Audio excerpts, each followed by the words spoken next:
Yes, I am putting this on the internet with only wearing a layer of tinted moisturiser. Hello everybody. I've got a cosy setup today because I've got a hot water bottle. I say a hot water bottle, it's one of those heat bags that you stick in the microwave. I've got one on my lower abdomen and back because I've just been in a lot of pain recently. So a bit more laid back, but I can still talk about the fact that I listened to the audiobook and watched the TV series of Moonflower Murders, which I really enjoyed. So, the book.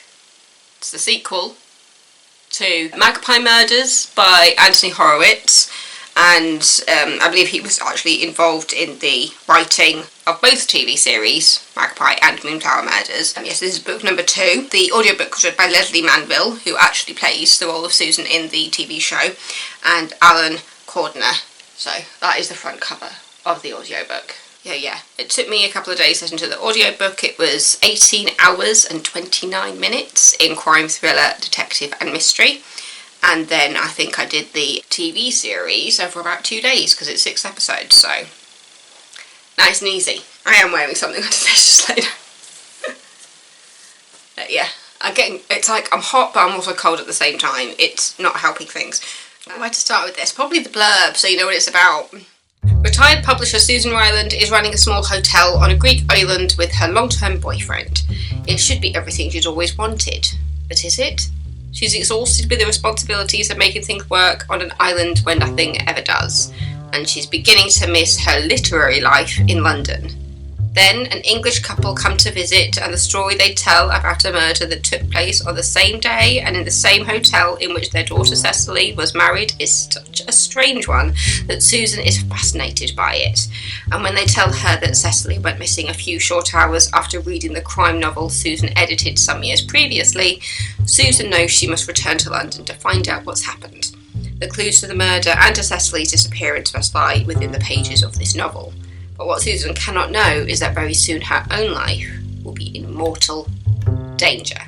It felt like there was a few more changes in regards to adapting this one for the TV series. There was a couple of bits of the book within the book. Atticus Punn takes the case. I was very aware of quite a significant part of the book within the book not being in the TV series, and a bit of creative license on some things. I say creative license, Anthony Horowitz himself was involved in the adaptation, so it was done completely with his permission because he had to approve it. He wrote the script for the TV series. I think he did the same with the first one. When you look at what was taken out, it's something that does give a hint. It kind of explains the murder within the book, but it isn't completely necessary, so I kind of understand why they took it out for timing, pacing, that kind of thing. I'm dying. But yeah, I actually really liked how it was adapted, but I was very aware because I had only just finished the audiobook and went pretty much straight into watching the TV series. I was aware of the differences more than I would have been with the first TV series because there was a significant amount of time between reading the book and watching the series, just based on when they came out and things. And yeah, because with Moonflower Murders, me listening to the audiobook and watching the TV series was a lot closer together. I was more aware of the things that were missed out, but I do understand why it was. What was taken out of the book within the book was another investigation that Atticus Punn looks into a robbery, where you find out that not all is as it seems and the robbery may not have taken place at the time that everybody thought it did, which heavily leads in to the murder within Atticus Punn Takes the Case, where you find out that the murder might not have happened at the same time as everybody else thought it happened. So there is a correlation there, but it wasn't completely necessary to tell the story, especially because they were delving a lot more into Susan's home and private life, which wasn't done as much in the book. Basically giving more screen time, essentially, to Susan's sister and story about their parent, which wasn't actually seen in the book, because there was even quite a big deal in the first season of people that were based on Susan's family and life within that book, just really leaning into Alan Conway's manipulation of people. I don't remember if I actually talked about this in the other video or if I skimmed over it, because in the first book you didn't really learn anything about Susan's parents, but it became quite a big thing in the TV series about Alan kind of pretending to be friendly with Susan's sister and getting information and then writing about it. So yeah, it definitely goes more into Susan and her sister's life and their parents, and that story being worked into the book that Alan was writing. And yes, there's a few things, and also because obviously Susan comes home after being in Greece with Andreas, the timings and how Andreas comes home is changed, because in the book Andreas kind of saves Susan from a near-death experience, whereas in the TV series it's changed just to, I think it's kind of helps to solidify the relationship a bit more the way that it's done in the TV series. But I did like the dramatics of his appearance in the book when he does come back, when Susan is actually starting to put more things together. And yeah, I really enjoy this series. Again, as I said with the Magpie Murders, I just love how seamless it is from going between the different stories. Whereas the first one, you literally had one chapter of Susan settling in to read the entirety of the book. You then read the entirety of Magpie Murders before then going into the mystery behind Alan and all of that. In this one, it was a bit further in. You get a lot of information about Susan coming home before she actually sits down and reads the book. So I felt like the actual reading of Atticus Punt Takes the Case, was it about a quarter of the way into the book in this one? It's further in, and within the TV series, again, it just, that wouldn't work. Spending just a whole episode just seeing the whole of Atticus Punt Takes the Case would not have made any sense at all. So it makes so much more sense to intersperse the two different stories together, see the mirroring of the story within the story with what Susan is investigating, and just those seamless shots of just like Susan's car going down one lane and then Atticus Punt coming down the other way. It's really beautifully done, is the cinematography and the direction of it all. And as I said before in the last one, in the books, even though Susan does use the Atticus Punt books as a guide, she doesn't actually talk to Atticus Punt in her brain. The TV series allows them to share the screen and have a conversation, which, to be fair, I think you had to get those two actors together, as it was the only way to really show this properly. The fact that she is taking guide from the book to try and figure stuff out, it only really makes sense to show Atticus in Susan's world. There were some really clever shots, especially in this season. I don't remember seeing them in the first season, but there's some really clever shots of Susan speaking to Atticus, and where there's a mirror behind her and you see her reflection, but you don't see Atticus's reflection in the mirror, but you can see the actor playing Atticus, like, because it's meant to be a shot of his shoulder, and I just thought that was so clever. If you didn't notice that when you watched it, go and watch it again. It was either episode 5 or episode 6. She has a conversation with Atticus while she's at breakfast in a hotel. And yeah, I think it's when she's staying over at the hotel after she's purposely runs away from her friend who was hosting her for the night. I'll just say that. She runs away, something happens and she runs away from the moment and checks into a hotel. And I think it's the following morning she's at breakfast and she has a conversation with Atticus in her mind, essentially, and you see the conversation between them while she's sat at breakfast. Obviously nobody else can see him because she's speaking to him in her mind, but yeah, it's just a really clever over-the-shoulder shot of Atticus talking to Susan. You see the reflection behind her of Susan, but you don't see him. And when I noticed that, it was just like, that is so cool. I really wonder how they did it, because that is incredible attention to detail, that is, and for them and for me noticing it, but I thought that was a really clever shot. Yeah. I'm constantly, whenever I see little things like that, I'm just like, that is so cool, I really want to know how it was done. But yeah, obviously you see more of Susan's relationship with Andreas. I really love their relationship. I just think it's really cute, and as I said in the first one, in the TV portrayal, I find Susan a bit more unlikable on screen. I don't know why I felt that. I just don't remember not liking her as much in the book.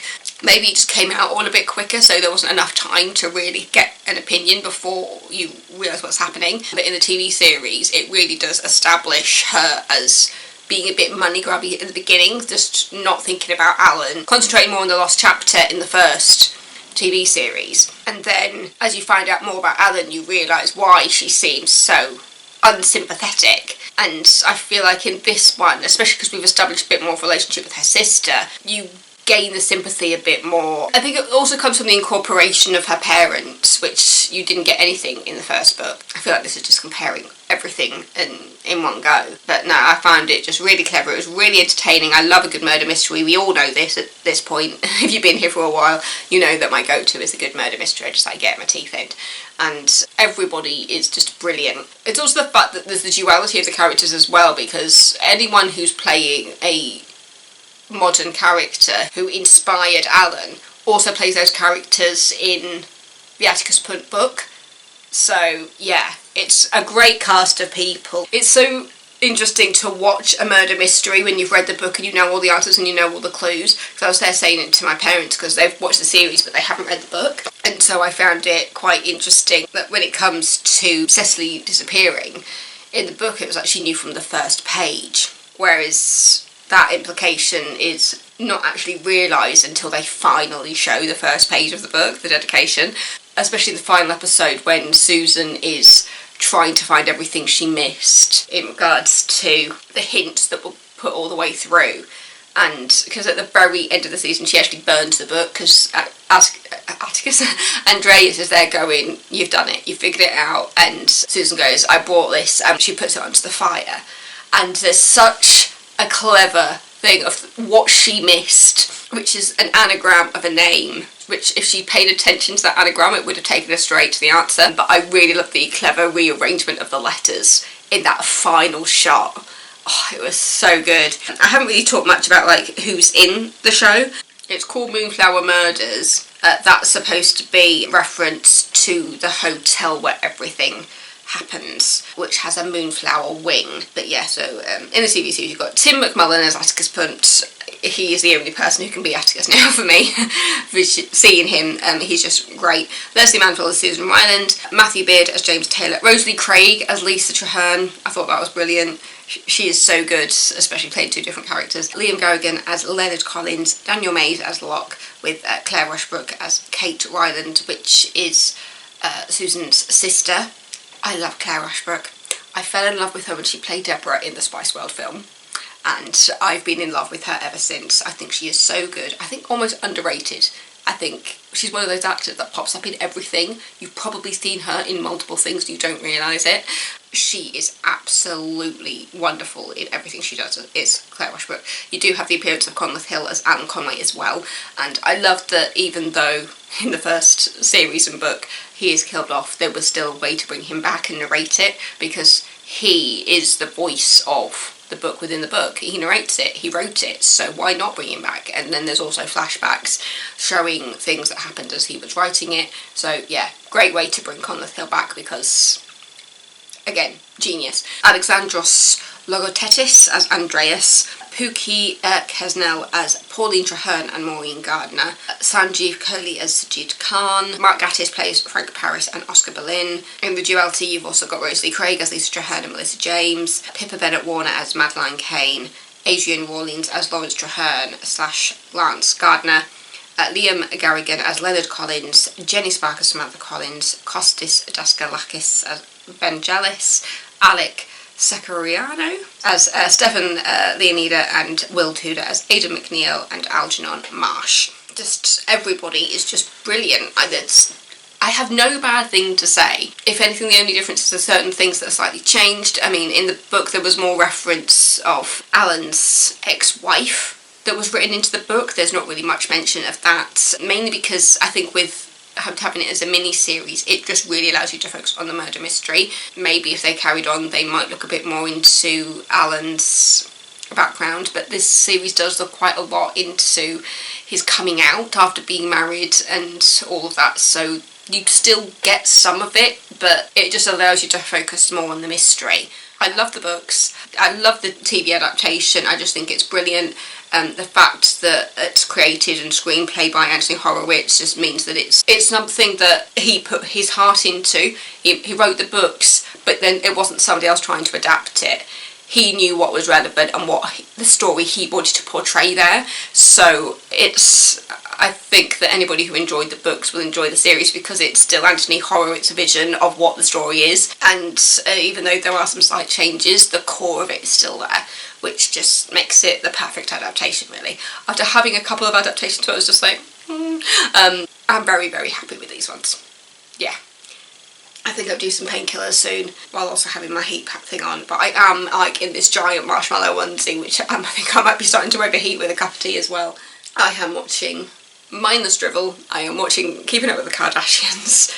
I have no idea what season I'm on. I think I'm still a couple of seasons behind. But basically the episode I just watched was them going to the Met Gala where Kim wore the pearl dress and North, her daughter's reaction. That whole episode is absolutely hilarious. She's a personality. Is North Kardashian West, I'll just say that. Is she Kardashian West or is she just West? I'm not completely sure. Yeah. Moonflower Murders. I've kept a bitchdom on the story and talked more about the adaptation, but you heard the bulk of it in the blurb, and it's, I think just visually how it's been done has just been incredible. But yeah, when you know something, and obviously I read this very recently as well, so it was all very fresh in my mind. So straight away I was just like, oh, I know all the answers. I know everything. I think for some people they were just like, oh, it would have been nice if they changed something slightly, which they do, to be fair. I mean, like, even when she turns up at the prison to visit Leonida, that portrayal is quite different, and I say there's a little couple of surprises with how it's been done, but it does stick to the core story. So, yeah, I enjoyed it. And so, yeah, I definitely recommend the TV series to any fans of the books, because it's just been done really well and in the care of the actual author, which is just great. If you like a murder mystery like me, it'll be right up your alley, like, seriously. But if you watch a TV series and you haven't read the book, I really do recommend the book. There is so much in the book that is a little bit different, like the way certain things are done, and a bit of extra story there that you don't get in the TV series. So, yeah, it's interesting when I was watching it, just realising just how much the missing story from Atticus Punt Takes the Case really does give you an answer to kind of how the murder was done. Yeah. Not quite at the time that you thought it was. But yeah, so I've still got that heat going on. I've got my cup of tea. I think I need to take the onesie off because I am starting to get quite warm. But yeah, that's my thoughts on Moonflower Murders, book versus TV. All very, very well done. Excellent cast. Yes, there were some minor changes of taking stuff out of the book and a couple of additions in regards to Susan's family life. But to be fair, it meant that we got to see a little bit more Claire Rushbrook, so I ain't mad about that. I really like Claire Rushbrook. She is just one of those actors that it appears to be in everything, and I'm sure other Spice Girls fans will know her from the Spice movie playing Deborah. When I was that age, I didn't see many people with my name, so I immediately got drawn to Deborah of the film, and to find out that she was being played by Claire Rushbrook, I was just like, that feels like a representation of me and my sister, because my sister is called Claire and I'm called Deborah, and it was Claire Rushbrook played Deborah. So I thought it's probably a really, really bizarre connection to make, but that's how I felt when I was there, and it was just like, this felt like a visual representation of me and my sister in one character. So yeah. If you like watching my book to TV/film adaptation thoughts, I will do more. It's really fun reading a book and then seeing how it's done. But anyway, thanks for watching. Don't forget to subscribe, and I'll see you next time with another video. Cheers, my dears. See you later.